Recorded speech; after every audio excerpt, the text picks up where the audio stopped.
Hey, you just caught me trying to download my legs. But don't worry, I'll stop. In today's video, we're going to be talking about how to grow your Instagram here in 2020. Now, having a large following on Instagram is a very big deal in the year of 2020, which we are in, and when this video is being made. It's very easy to grow on Instagram quickly and gain a mass following there and just kind of a fan base. And then when you go over to other social medias, you realize that those people from Instagram, which is one of the most popular social medias, will go over to that other social media viewers, that other account, and you will start gaining there as well. It's a very easy way to get known and get your name out there and to really gain popularity pretty much everywhere in your life. So when it comes to Instagram has a very finicky algorithm, a lot like YouTube, and you have to really work around that algorithm. So first thing you want to do, step one, first you want to sign up for either a creator profile or a business profile. This means that you can look at all of your analytics of your account, and it can really help to see when you should post, what type of content your followers like, and how much engagement each post is getting. A really main thing that I like to look at that really helps me grow on Instagram is going into these settings once you've created a creator account or a business account, and going in and looking at when your followers are most active or when they mostly like your post. For me, it's around 6 o'clock on Wednesdays, okay?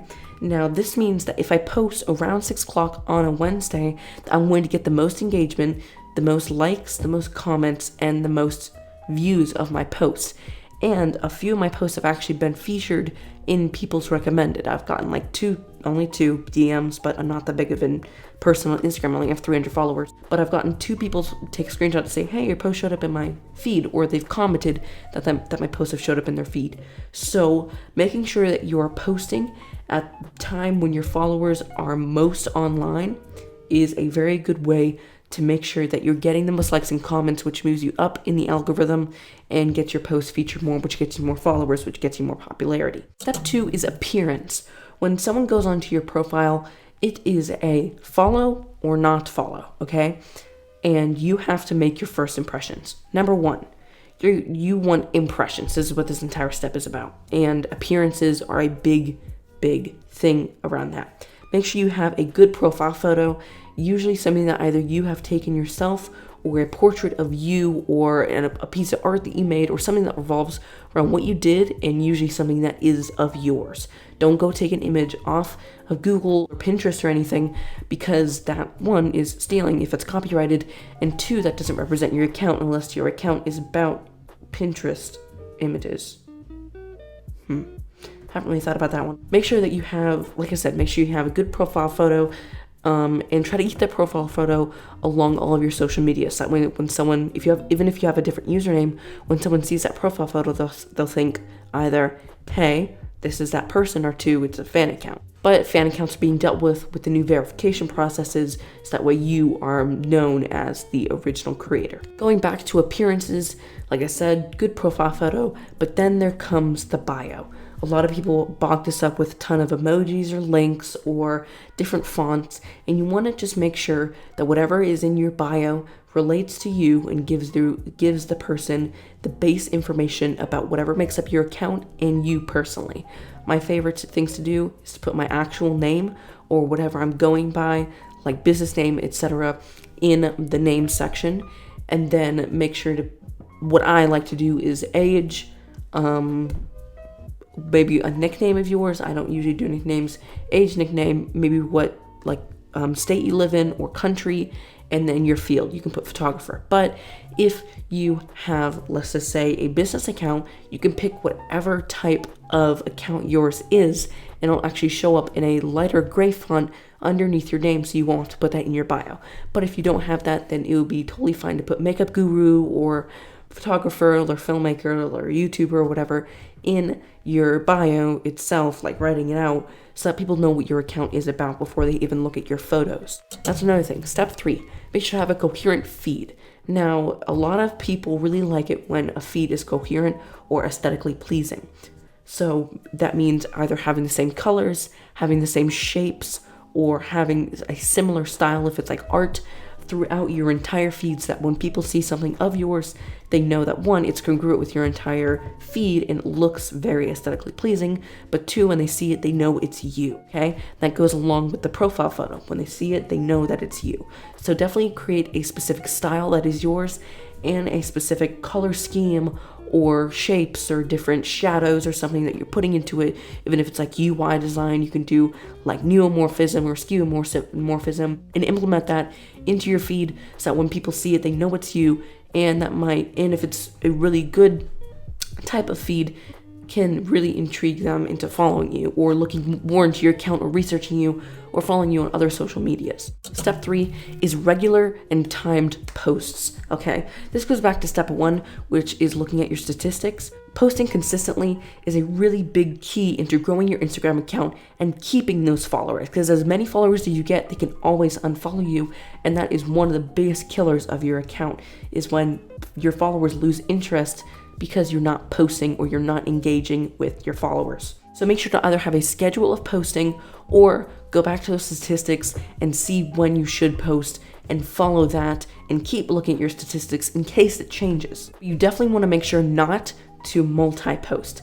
This is another thing that is a big killer of all Instagram accounts, is posting all at once. I've done this before and I've lost a couple, I'm not that big of an Instagram account, so I didn't lose hundreds of followers, but I think one time I posted like 5 photos at once and I lost like 10 followers. So by multi-posting, people are bombarded or they won't see your posts at all. So you want to make sure that your posts are timed out and making sure that you're not posting all at once. I would suggest posting 1 to 2 photos a day if you're going daily, but do not post more than 2 photos a day or your photos won't be seen by your audience, or they will just be bombarded with your feed and find it annoying and then unfollow you. Step number 5 is stories. Stories were implemented quite a while ago on Instagram and are a really big driving point for your Instagram account, because if people aren't looking at your posts, they'll most definitely be looking at your stories. Stories appear at the top of your Instagram feed, and when someone you're following posts a story, it's going to be right there, instead of them having to scroll down and find your account or scroll down in their thousands of post feed and try to find some of your pictures. So by going into your story and consistently posting there, they're going to see your account pop up more and more on the top, see your account, and then clicking on your account and then remembering, hey, I'm following this dude, let me like his photos. So making sure to post content in your story that is inclusive to your audience, and making sure to do it often is a very big deal when running an Instagram account. Now, what type of content should you be posting in your story? Either doing a link to your photo, where they click on it and then they're to your account. Best way to do it is to cover up the photo with some sort of like click here, GIF or GIF, whatever you call it, or scribble it out or something so that when they're not seeing the photo, because if they've already seen the photo, they won't have the incentive to click onto your account. Doing giveaways is another really big thing to do in your story, because if you're running an account with a specific type of focus and something where a giveaway picture wouldn't really fit into your feed, posting into your story is completely great, because people will click on it, see it more, and then more people might enter the giveaway, or more people might see it there. And it really doesn't matter what the aesthetics are in your story, not to make it ugly, but you don't have to keep such a tight, consistent, and aesthetically pleasing feed in your story, because it's not as mainstream, and also all those stories go away in about 24 hours. Step number 6 is linking your other socials. Now, to get verified on Instagram, you have to be kind of a big social star, or you have to be featured in articles and stuff. And another way for a lot of people to find you is by, if they're on one social media and they see that you're on another social media, they'll go follow that one if they really like your content. So making sure that you're linking your YouTube, your Snapchat, your Google Plus is dead, your Twitter. Make sure to link all your main social medias that you're very much active on. If you're dead on your socials, don't link them, or else you're going to have inactive followers or people unfollowing you there, and then maybe even unfollowing you on Instagram because they think, oh, this is just an inactive user on all of his social medias. So you want to make sure that you're linking only active accounts of yours, but making sure to link them either in your bio, in your stories, or in your saved stories above your feed. That way people can go there, view them, and follow you on all your other socials, which means you're gaining popularity, which means you can either get verified in the future or grow a bigger audience in general. And if you're really interested about getting verified on Instagram, I already did a video on that pretty recently, so if you want to go check that out, that's completely awesome. It actually got really popular. That's one of my most popular videos as of right now. So if you want to go check that out, I give you a very specific and the pretty much only way to get verified on Instagram unless you don't want to get hacked. So if you want to go check that out, that'd be awesome. Also, if you feel free to like the video, that helps me so much, and feel free to subscribe because we are so close to hitting 70 subscribers. And after 70 subscribers, it's just so close to 100, and I can't believe that's even a thing that I'm saying this early in the year. So yeah, thank you guys for all the support on the channel, but feel free to like, subscribe, and check out all my other videos. Number 7 would be commenting on other people's posts. This is where a lot of people take it wrong though. They go into your comment section, they go into anybody's comment section, and they write, hey, I am da-da-da, and I do da-da-da, please follow me. Or the biggest, baddest thing you can do on Instagram, follow for follow. Never do follow for follow. This never works. You get inactive followers if they even choose to follow you, and then you're as good as having 90 followers even if you have 1,000, because you're not going to view their profile. All they're looking for is a follow back, okay? Never do follow for follow. Anyways, like I was saying, you're just going to go into someone's comments, you're just going to say, hey, follow me. That never works. Never say follow me or like any of my photos or tell them to even view your profile. What you want to do and what has really helped me, and even if they don't follow you, at least they're recognizing you or commenting back onto your comment.